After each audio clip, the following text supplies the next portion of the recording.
When you try your best but you don't succeed. When you get what you want but not what you need. When you feel so tired but you can't sleep. Stuck in reverse. Lights will guide you home and ignite your bones, and I will try to fix you. Oh, sweetie. You have such a sweet little voice. Ah, thanks. What do you think? Should we get started? Sure. All right. Enough goofing around. It's time to start the show. It's time to start the BOOZHOO NANABOOZHOO podcast. BOOZHOO! Welcome back to the show. Welcome back to BOOZHOO NANABOOZHOO, the podcast about Ojibwe language and culture. I am NANABOOZHOO, and over here, looking and sounding beautiful. Ah, get out of here! The lovely and the talented Natasha. Ikadon BOOZHOO Inimushane. Say hello to the people. BOOZHOO to the people. How you doing, everybody? Welcome back to the show. Yeah, welcome back to the Livestream podcast. Usually in the mornings, usually at 8 o'clock. And, but we got some good advice, huh? Yeah, who was that? I'm not sure. It might have been Joe. One of the BOOZHOO crew wrote in and they said, you know what? If you want to get more people to watch your show, you should really try putting it on after 5. You know, I know the stereotype is that none of us shanabs have jobs, but you might get more people watching your silly little show if you didn't just do it in the morning. And I think he made a good point. Yeah, you know, I was kind of thinking of us as kind of being like a radio show. And so I wanted us to be like the morning drive crew. Yeah. Or the zoo crew, you know, those really annoying DJs you can't listen to for more than 30 seconds on the radio. Yeah, like Howard Stern or somebody. Right. Does he still do a radio show? I think. I don't know. Howard Stern. But yeah, so we have this kind of a cool community that gets together at 8 o'clock in the morning. We call them the BOOZHOO crew. And we usually sit around and have some coffee and talk about whatever. But that just for a change, let's turn on the old live streamer. Live streamer, that's what I call the computer. A live streamer? Yeah. And see if more people show up. But I guess the one thing, I didn't want to go on again this morning, sweetie. Why is that? Well, I wanted to kind of talk behind some people's backs. Oh, you mean like Weesanie and I Was Learning? Exactly. You know, I wouldn't say this in the morning because, you know, they're, you know, they watch in the mornings. But let me tell you something that these people don't want you to know. Oh, geez. Well, hello there, Weesanie and I Was Learning. I didn't see you there. Ixnay on the backstabbing A. Bay or whatever. Just kidding. BOOZHOO, you guys, how you doing? Thanks for tuning in. So this is what I was talking about, the BOOZHOO crew. There's a couple of BOOZHOO crew people already. Always Learning says, love the morning show with coffee. Great way to start the day. Always laugh and think. We try to make you laugh. We'll make you cry. We'll make you think. We got it all. We'll make you scared. Here's something that'll scare you. Joe Biden probably won't be the president for all 4 years. That means Kamala Harris will be your leader. You're going to have to call her Madam President. Are you scared yet? You don't like Kamala? No. Do you? Yeah. She's the first woman of color vice president. She's an inspiration to us all. Shut up. No, I'm just kidding. I can't stand her either. So anyway, Let's see who else is here. Lou Page. Bonjour. Hello on this beautiful evening. Oh, you know what? That's a good segue. Mino Onagoshin. Good evening. Good evening. That's what vampires say. Well, normal people say it too sometimes. Yeah. Mino Onagoshin. Onagoshin. Mino means good. And Onagoshin means evening. And that's our Ojibwe cartoon for the day. Mino Onagoshin. Wagosh. What do we got here? There's a little, it looks like a firefly. He says, Mino Onagoshin. Wagosh. Wagosh is fox. And Wagosh says, Anin. Wawatesi. Wawatesi. Anin wawatesi. Anin. Anin's another way to say BOOZHOO, basically. It's kind of a beginning question. It's also like how and why. But Anin. Wawatesi. Hello, firefly. Hey, firefly. Mino Ogoshin. Good evening. So I'd like to, sweetie, good evening.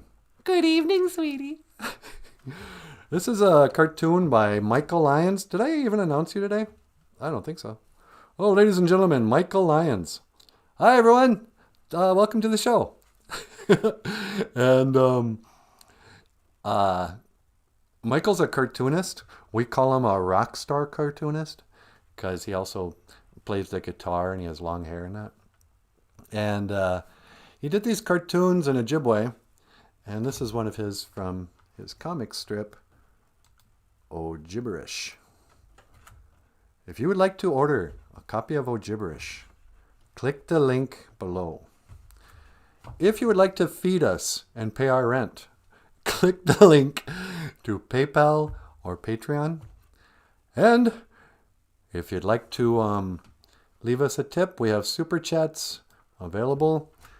To anybody who gives us a super chat, we will read your message on the air. Won't that be special for them, sweetie? You read everybody's messages no matter what. Yeah, I know. I don't really care. But so Lou's here, and he says, glad to hear from you. Hey! Likewise, Niji. Good old Lou. How do you know Lou's a guy? Because his name is Lou. Well, that could be short for Luann or Louise or... Well, Louise is a guy's name, right? Louise? I think it could be both. Oh, maybe. I mean, any name can be both. I met a woman recently whose name was Michael. Oh, really? Yeah. She spells it differently, but that's a girl's name now. It's a crazy world. Boys will be girls, girls will be boys. It's a crazy mixed up world. Nah. So, what should we talk about today? Well, some people wanted to talk about sweat lodges this morning.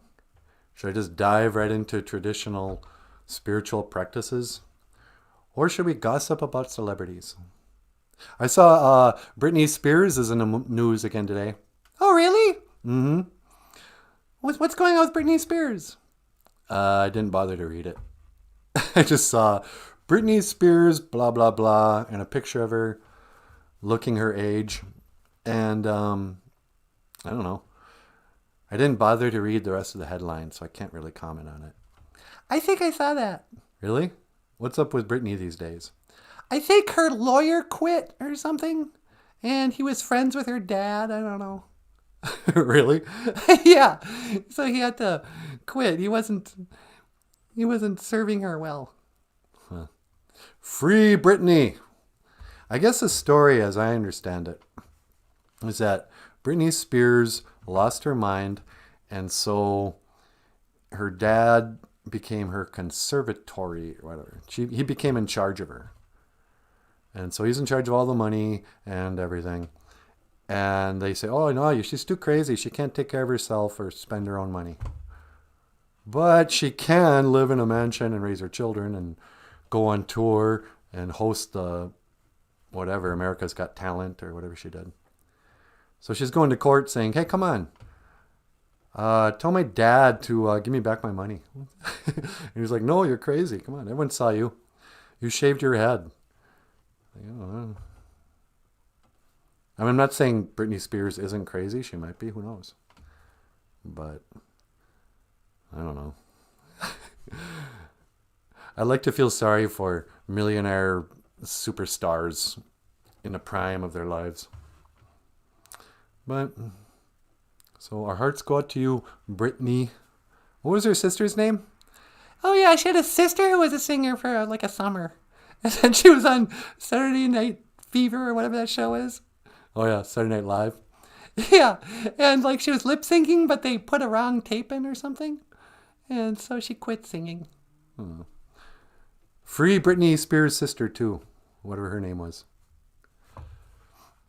Let's see what Lou's got to say down here. Lou Page says, she told me to hit her one more time. Hit me one more time. One more time. Come on, hit me. Hit me. I dare you. Have you ever been in a fight where you had to tell a person to hit you again? I've never been in a fight. I'm a beautiful little butterfly. You've never been in a fight and you call yourself an Anishinaabe? Yep. Never been in a fight. I'm just not that rugged. Have you been in a fight? Mm-hmm.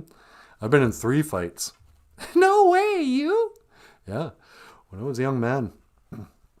One time, I got into a fight and my buddy Mark just kind of pushed me into this kid and we fought for a while. And I remember thinking, how come nobody's breaking us up?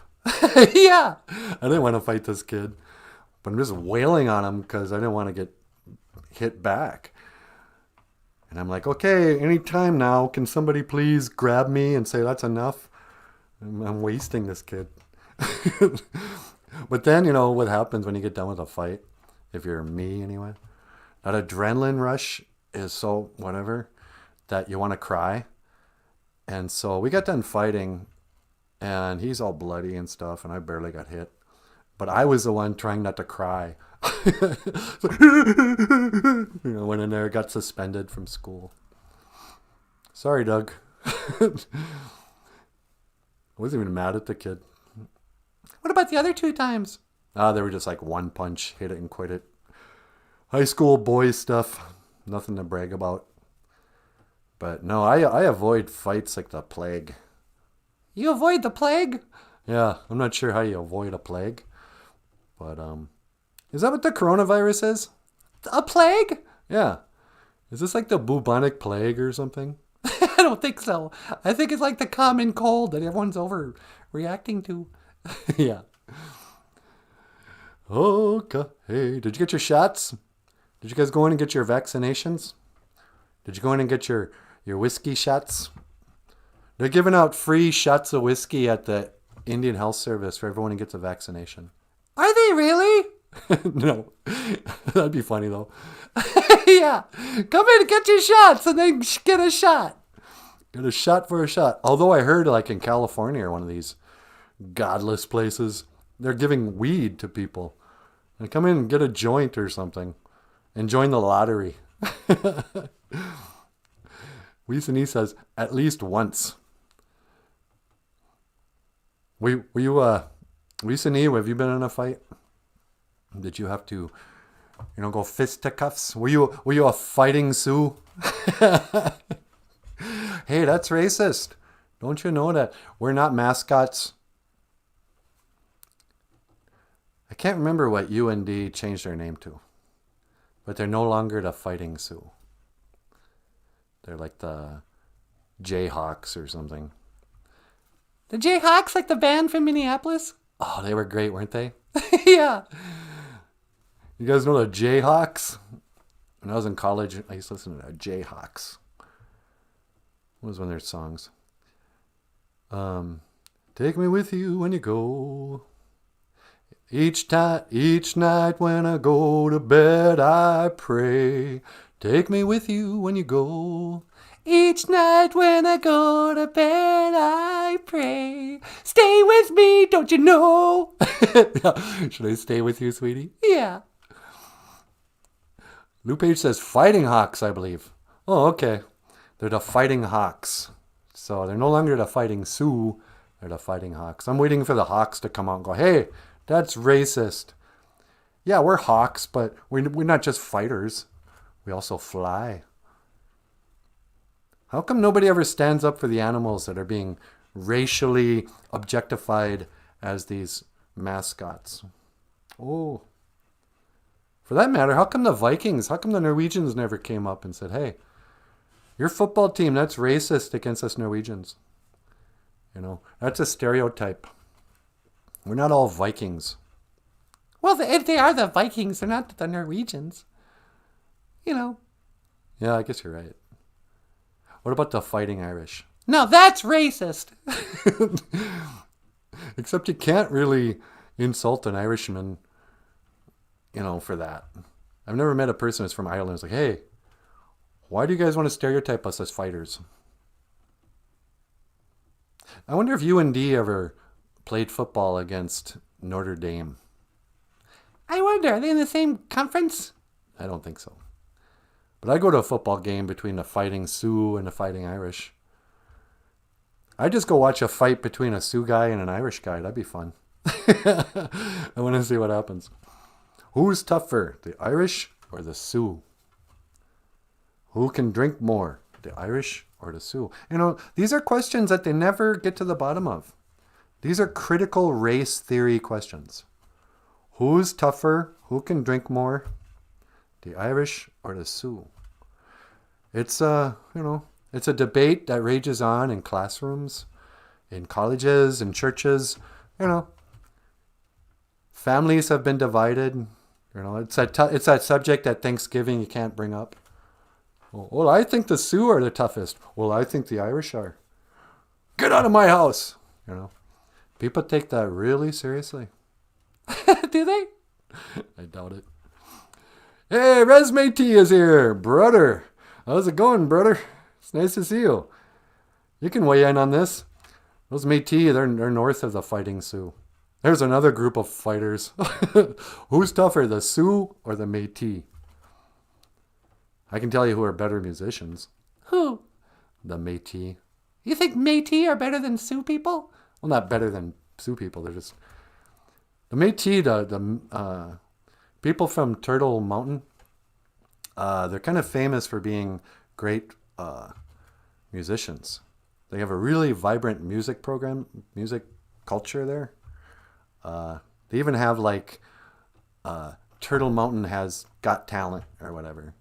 They'll host open mic contests because the Ojibways in Turtle Mountain are half French.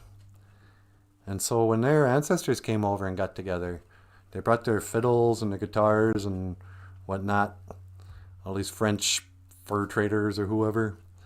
And then the Ojibways brought in their drums and their beautiful women and their good food. And they started a community based on blending two cultures together. And so even their language is different.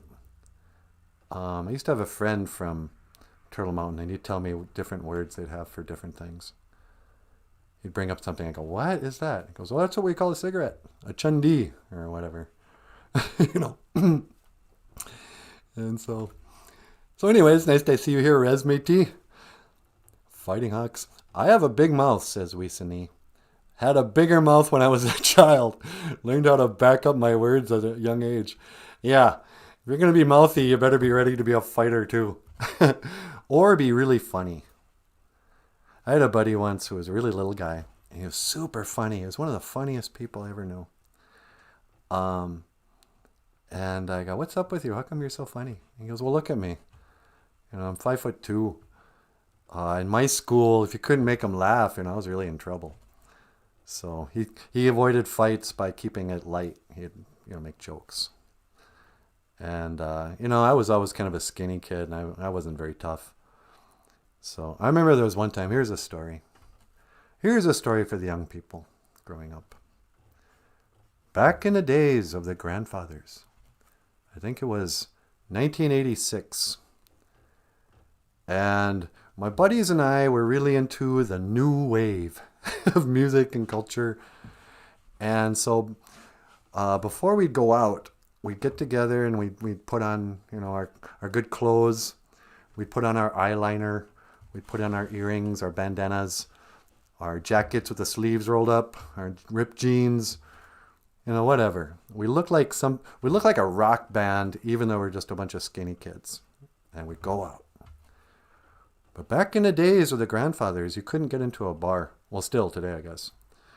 The drinking age was 19 in 1986. And we were only 18. But we could get into one bar that our buddy was the bartender at. So we got all duded up, drove out to this bar, and it was called the Hitch and Post, I think. Hitch and Post. And it was a cowboy bar. And it was all cowboys and cowgirls. And me and my three friends go walking in there looking like something out of, Duran Duran. Or actually more likely, what was that vampire movie? Lost Boys? Yeah. Picture the Lost Boys walking into a redneck bar. We go in there, and our buddy's the bartender's like, yeah, go ahead, you guys. Try not to draw too much attention to yourself. You're underage. And we go in there, and I'm from a small town, and I've never been in a bar before. So I don't know. I think it's a dance. I think it's a dance with drinks. So we get up and we start looking for girls to ask to dance. Cowgirls. And sure enough, guess who loves long-haired freaky people? Redneck girls. Is that right? Yeah. Cowgirls love non-cowboys. Because at a bar like the Hitchin' Post, some tough farmer dude is a dime a dozen. But there were only 4 guys who looked like the Lost Boys. And so we would dance with all kinds of ladies, older ladies and everything, And so we bar closes up or whatever. We go out and we go to a McDonald's to get some burgers or whatever. And who follows us in? 4 cowboys. And, might have had one too many.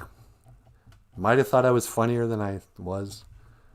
I don't know what I said or if it was even me, but next thing I know, Randy and Brent and, who was the other guy? Was it Lenny? And then one other guy. Oh, Rod. We're all just, fronting up, screaming at these guys. They're yelling back at us. They're calling us, the meaner word than homo.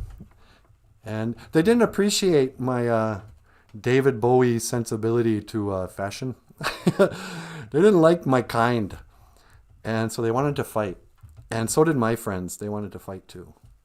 They were all excited. Oh yeah, I'm going to kick your butt, And I'm once again sitting there terrified. Really? Yeah, it was kind of a shameful moment for me. All my buddies were ready to fight. It was 4-on-4. Only there was one coward sitting among the Lost Boys. That was me. I didn't want to fight. I was scared. And I kept on going, how come no one's calling the cops? Please, somebody break us up. This is going to get ugly. And I remember seeing Randy standing on a booth going, come on, let's do this, come on. I'm like, would you shut up? I'm the one who's going to go to the hospital after this. But fortunately, the cops did come and broke us up before we could fight. And I got in the car and they were like, yeah. And I go, I'm sorry, you guys. They're like, no, man, that's cool. It's fight or flight. Some guys just have it, when adrenaline, to fight or to freeze. And you're just a freezer, there's no shame in that. But I was like, nah. I should have been ready to fight, defend my honor. But I was afraid of the rednecks would beat me up. I wouldn't want them to damage your beautiful face. That's what I was afraid of. This is my money maker. If something happens to this, that's it for me. I'm all beauty. There's nothing underneath this. That's not true. But anyway, so that was 1986. And we went back home not having to fight. And we got to dance with a whole bunch of cowgirls. And then... Did you ever go back to that bar? I think we did like 1 or 2 more times. But it wasn't as exciting after that. And now I don't drink, so I never get the opportunity to avoid a fight. Okay. Would you fight for me?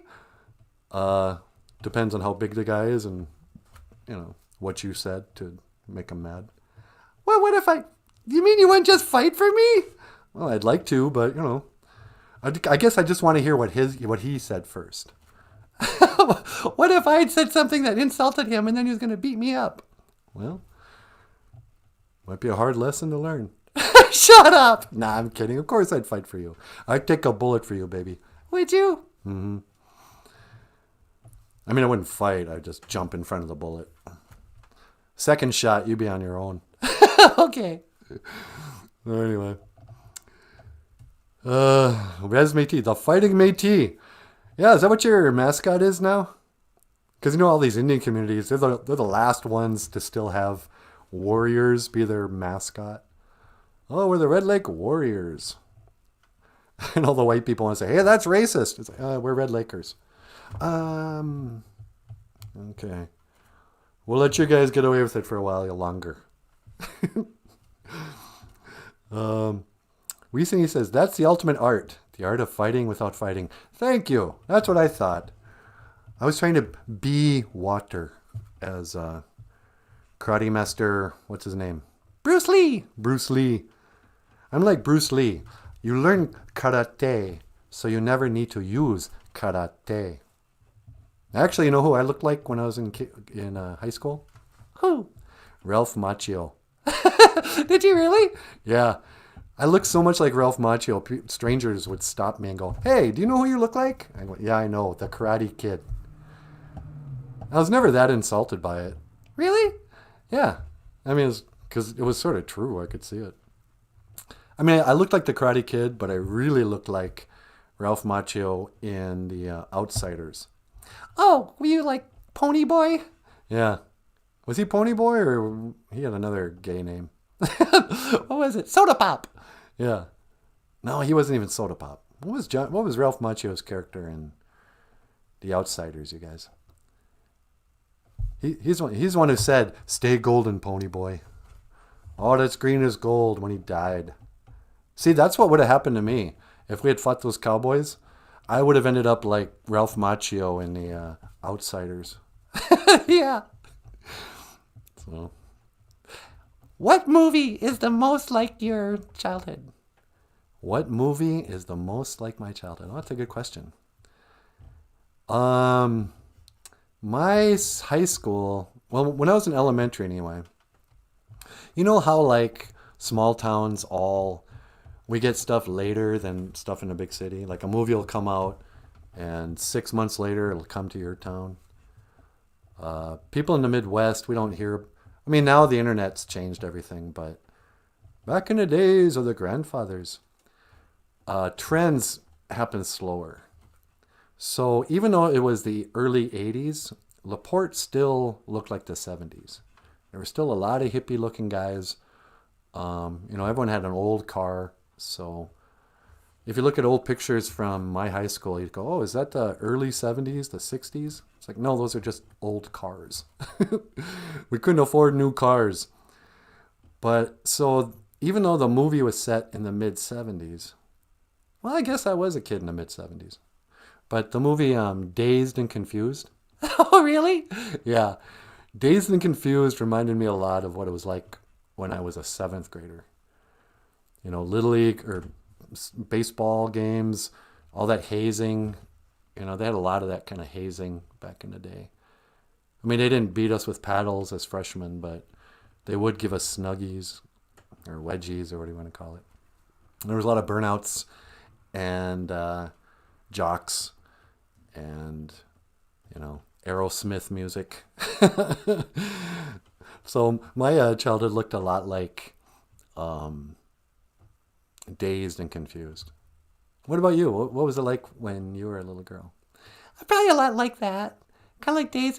Well, actually, I mean, I didn't go to a big school. I wasn't from a big city or anything.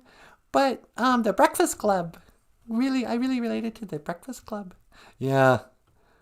Yeah, Breakfast Club reminded me of speech. When we go to other schools that were bigger and nicer than our school, and you meet kids from big towns like Bemidji. That kind of felt more like the Breakfast Club. Weesony says, picking fights is cowardice. Oh, really? Come on. Say that to my face. Nah. Don't pick a fight with Weesony. Nah, I'm just kidding. Yeah, it's incredibly weird. People want to fight. Like, I love my Uncle Vernon. Oh, Vernon is just my hero. But Vernon was a bar fighter. And when I was a little guy, my uncle, he'd always get into fights. And like his nose is broken. He'd wake up some mornings with his nose on the side of his face and be like, oh. And I always wanted to believe, or people would tell me, oh yeah, he was defending the honor of some woman. And when I grew up, I asked him, I go, Uncle, how come you were in so many fights? I guess I was always sort of afraid of bars because I thought everybody was fighting, but now I'm realizing it was mostly you. And he goes, well, when I drink sometimes, if I see somebody I don't like for whatever reason, I'll go up and I'll tell them, hey, I think you're whatever, And that usually starts it. I go, what? You're starting these fights? Yeah. I start them and I finish them. Like, jeez. I'm glad you're my uncle and not somebody who just saw me in a bar and doesn't appreciate my Lost Boys eyeliner. So he's too old to fight now. Not wanting to fight isn't cowardice. Oh yeah, the ultimate art, the art of fighting without fighting. Mm-hmm. Us Métis, we are our lovers, not fighters. I think I told you before. I'm a lover, not a fighter. You know who said that? Michael Jackson. Mm-hmm. The great pacifist, Michael Jackson. You never heard of Michael Jackson actually getting into a fight. Even in that video, Bad, he shows up to the gangs to break up the fights. No, it wasn't Bad. What was that one? Beat It. Yeah, Beat It. I don't want to get crude here, but I think we all know what that song's really about. And so, Razmati says, we fight intellectually. That's right. I'm going to break your legs with my mind. Hey, Kizzy's here. Boozhoo, Kizzy. Kizzy's back. Hey, Kizzy, how you doing? Kizzy Renee Davis. Do you think it's okay for me to be reading their names? Well, it's on the... Other people can read it when it's on YouTube. Oh, yeah. I guess that's all right. Key says, how are you all? Oh, we're doing great. How are you? Anin, AJ Ayan. How are you? We're just talking about nothing. Fighting, Britney Spears, the Lost Boys. Lou Page says, making eggs, just beat it. Yeah, that's right. Just beat it. Just beat it. The young man don't want to be a lover, don't think I'm bad. And beat it. Don't know any of the lyrics. Michael Jackson's another one of those you can never hear the lyrics. Actually, you know who's gotten really bad? Who? That dude from Motley Crue. Vince Neil. Yeah. Wow. That guy, I mean, far be it for me to use this word as a criticism, but the guy sounds like a Muppet now. You know. Feel good. No, he sounds like Beaker. Me, Vince Neil. You know.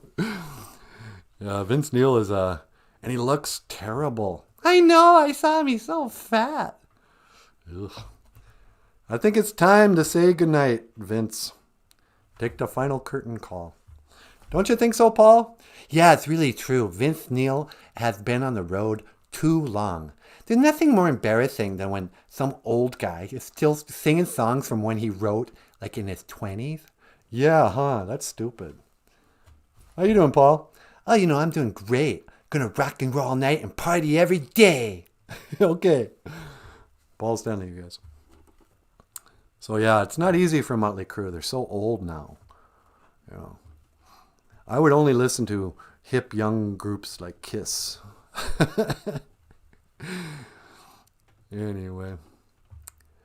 Lou says, mumble artists, a new subgenre. Yeah, mumble artists.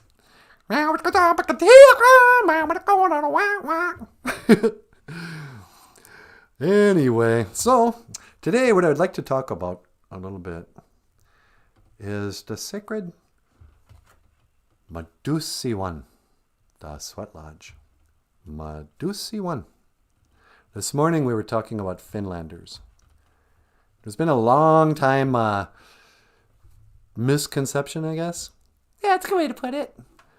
That the Ojibwe people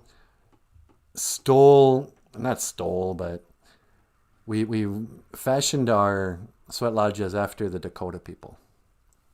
I was reading this old book, and they were saying, oh, the Ojibwe sweat lodge. And they had this little drawing of a tiny little sweat lodge. It stood up about, 3 feet by, there was a circle of about, it could fit maybe 3 or 4 people, max. And they'd be squeezed in there. And then we got these big old Sioux sweat lodges. Hey, sweetie, would you mind teleporting me out to the sweat lodge place? Oh, sure. I'll let you see what our sweat lodge looks like. But the sweat lodges that Ojibways use now are big. And I asked an elder if we copied the Sioux with that. He goes, no, it was the Finlanders. So let's go take a look at that sweat lodge. Okay. 1 to beam out to the sweat lodge. You ready? I sure am. Okay, don't move.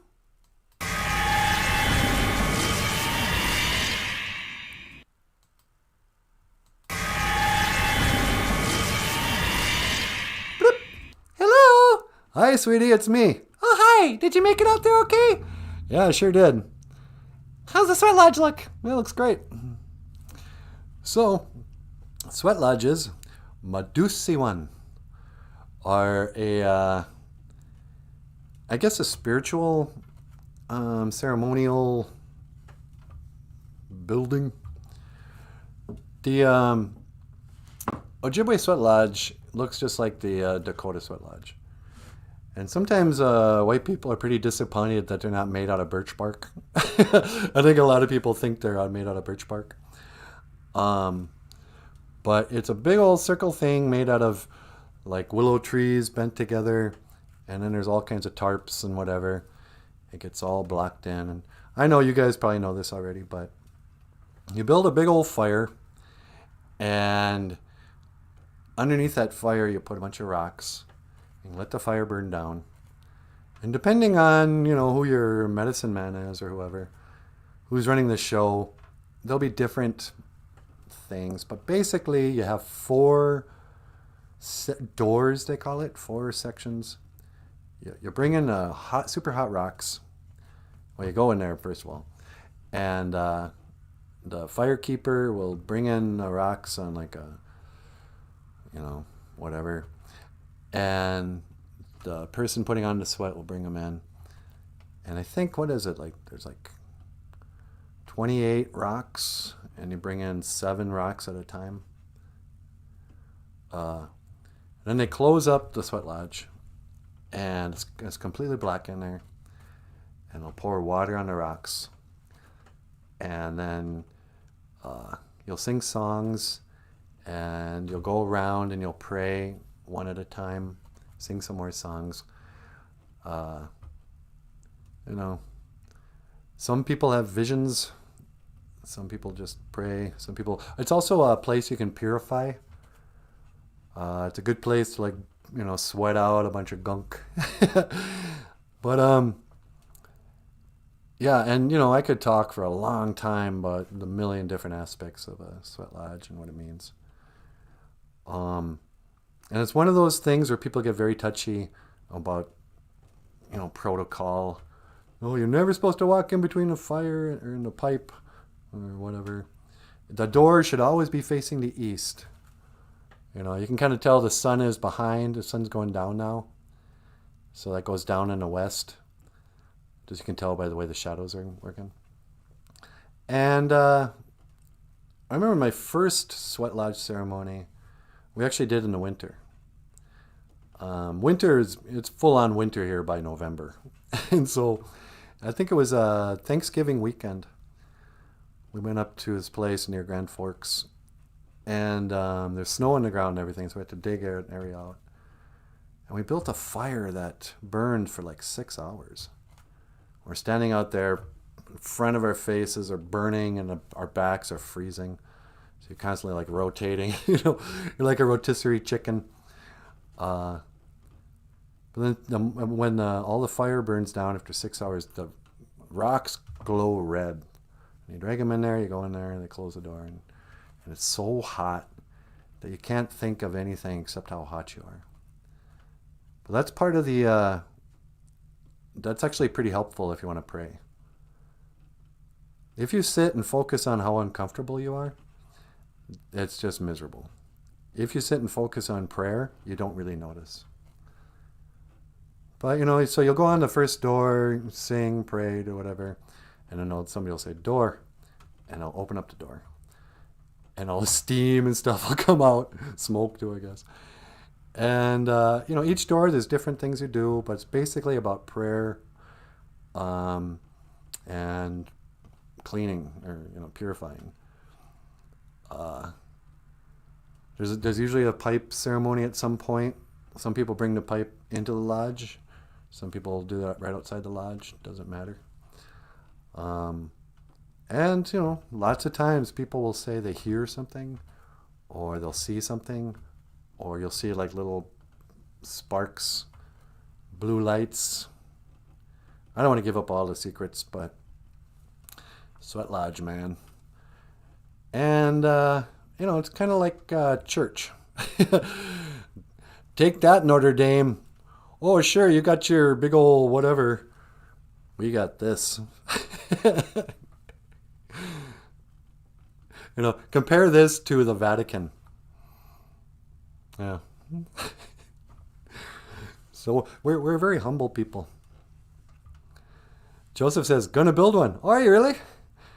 Joseph's gonna build his own sweat lodge. Yeah, you can do that. You know? I don't know. It's a really nice... I think the thing I like most about sweat lodge ceremonies is just the friendships you make, the camaraderie you make with the other guys.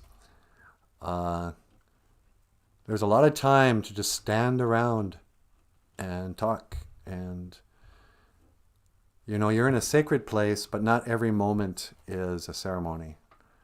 So I don't know if I've ever been on a sweat lodge ceremony where I didn't see an eagle.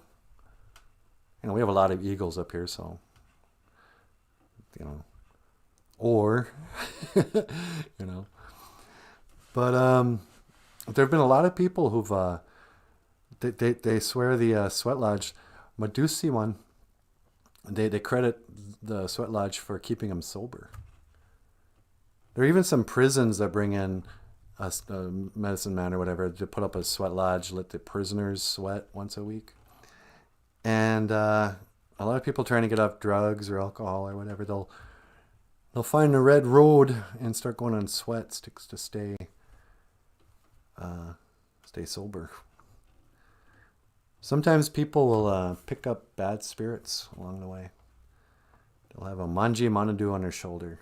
They'll have a grudge or an old wound or a million different things. And so you can go to the sweat lodge and you pray. The sweat lodge isn't magical.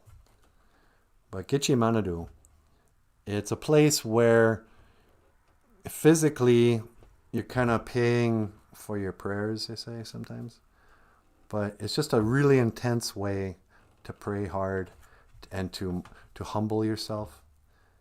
You know, part of the reason why we keep them so small, like to get into the sweat lodge, you got to get on all fours. So the Sioux people, they'd say, Matakio asin or something. All my relations. And in a way, Maganadug. All my relations. Because Anishinaabe people say, or Indian people in general say, you know, we're nothing special. We've got brothers and sisters of all kinds. The four-legged brothers and sisters. The winged, feathered brothers and sisters. The creepy-crawly, you know, ants and worms are brothers and sisters. And so we get on all fours to walk in there just humble. You know, this isn't a place where you're going, hey, look at me. I'm a hot shot. You know, it's like, no, I'm a humble, pitiful human being. You know, take pity on me. You'll hear a lot of people in there, they'll sing, you know, great spirit, you know, great Father, have pity on me. You know, you don't hear people ask for forgiveness, but you'll hear people ask, just take pity on me and help me. Daka, we do wishin. We do wishin, help me. Sometimes you'll somebody say, we do wishin, help me put up this sweat lodge, for crying out loud. I can't do this on my own. But it's a whole thing, gathering up the rocks, gathering up the firewood. A lot of people, they just keep their sweat lodges up year round. But some people, they build one just for the event. And, you know, it takes a long time. And don't think you're going to go out to a sweat lodge and then go to the movies afterwards or something. That's your day. And then, so, go to the sweat lodge, do 4 doors, come out, smoke pipe. There's a lot of sage burning and all this, prayers and singing and just being together and, you know. But then there's always a feast afterwards. And it might be 2 a.m. You know, you might have a feast in somebody's house at 2 a.m. And I don't even mean just like, oh, it's 2 a.m. Here, you can have a bowl of bran flakes. No, it's like chicken, blueberry pie, mashed potatoes, wild rice, Coca-Cola, you know, everything. Potato salad, full on. Because by the time you get done with a sweat lodge, a lot of us are hungry. We haven't eaten in a long time. And so they have a big old feast, and they put out a spirit plate for this great spirit or this, you know, whoever. And then they tell you, you know, don't even take a shower yet. When you come out of here, you're going to be all sweaty and filled with soot and just not looking your best. But they say, hey, don't even shower until the morning, because you're going to have some crazy dreams. And lots of times, you know, you won't see anything in the sweat, but then you'll go home and you'll finally go to sleep at 3 a.m. or 4 a.m. or whatever. And that's not for everybody. A lot of people sweat during the day too. The people I was with just happened to sweat at night. But then you'll have a dream, like a spiritual dream or something. Little E. I remember being in your class back at Voyager School when it was by Giovanni's Pizza. No kidding. Little E. You probably remember Michael, huh? Yeah, I worked at Voyager's. I went back to work for them, I guess 5 years ago now. And I worked for them again for 3 years. And they had a full-on Ojibwe class. So I won't ask you what your real name is, Lil E. Lily, it's nice to see you here. I'm so glad you found this channel. Because the thing is, you know, I might have talked about Madusiwan when I was a teacher. But I learned so much about Ojibwe culture and the language and stuff by teaching it. And I went into that school saying, yeah, man, I know everything about everything. Let me teach the way, you know. And all these non-Indian principals and teachers like, oh, yeah, okay. Because how are they going to check? They'll be like, do you speak Ojibwe? And I'll say, Nanaboozhoo Indijana Kaz. Niman Wendam Giayano Mandungo. Like, oh, wow. I don't even know what he said. I'm like, I said Nanaboozhoo is my name. Happy to be here today. But they don't know. And so I didn't know as much Ojibwe as I pretended to. But I learned a lot because you guys, you know, because I had to come up and have something to talk about. Anyway. Kizzy Renee Davis, what happened? What happened to what? In the Sweat Lodge or at the school? I don't know what happened the first time around. I stopped working there after about a year or two. And that was like 10 years ago. Or maybe, no, it was even longer than that ago. 13, 14 years ago. Lily E, you're probably all grown up now, huh? But what else? So I quit working there, and then I did other stuff. I worked at Bemidji High School, and I came back years later and taught Ojibwe for 3 years. And then I kind of got the boot. It was one of those things where they didn't come right out and say why they didn't want to hire me back. I was like, okay, that's enough. You can go. And I'm like, what? Before graduation? Yeah, it's always, it's bad news when at the end of the day on a Friday, the boss comes into your office and he's never been there before with a letter in his hand. Hi, I have something for you. And it's a letter that says, get out of here. We don't like you. You're fired. I have a pink letter here for you. So it wasn't a proper firing. It was just they didn't hire me back the following year. And like everything, what I thought was a bad thing was the best thing that could happen to me. Because it was, we were doing this show before I, stopped working there. But the show got a lot better when I, didn't have to have a job during the day. So, Madusiwan, Sweat Lodge. Madusiwan. Whoops. That is not what I wanted to do.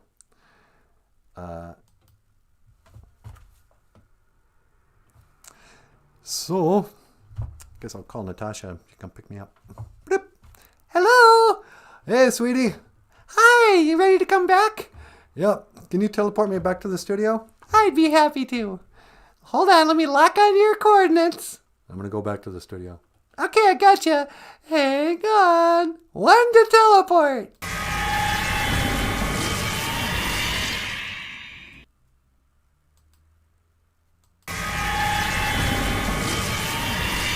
Hi, sweetie. Hi. Welcome back. Thank you so much. You want to come up here and say hello to the people? I'd be happy to. Why don't you play that song first? Oh, yeah. Okay, so up next, we have a song by the lovely and talented Natasha that was written by a band called Coldplay. And this is Fix You. And I will see you again. And up next after the song will be Natasha.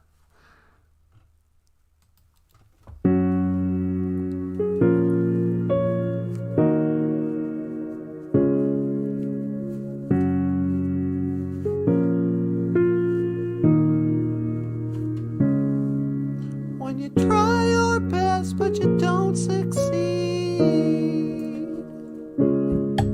when you get what you want but not what you need,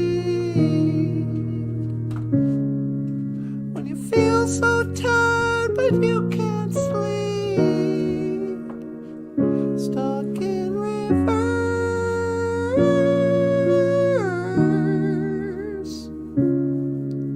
and tears come streaming down your face. When you lose something you can't replace, when you love someone but it goes to waste, could it be worse?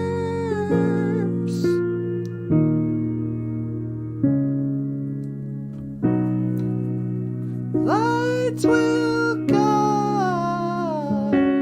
you home and ignite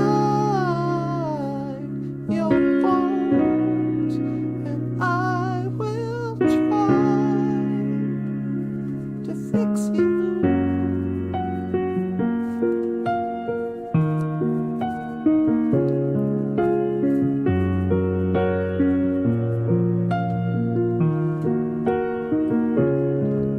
And high above or down below, when you're too in love to let it go, when you never try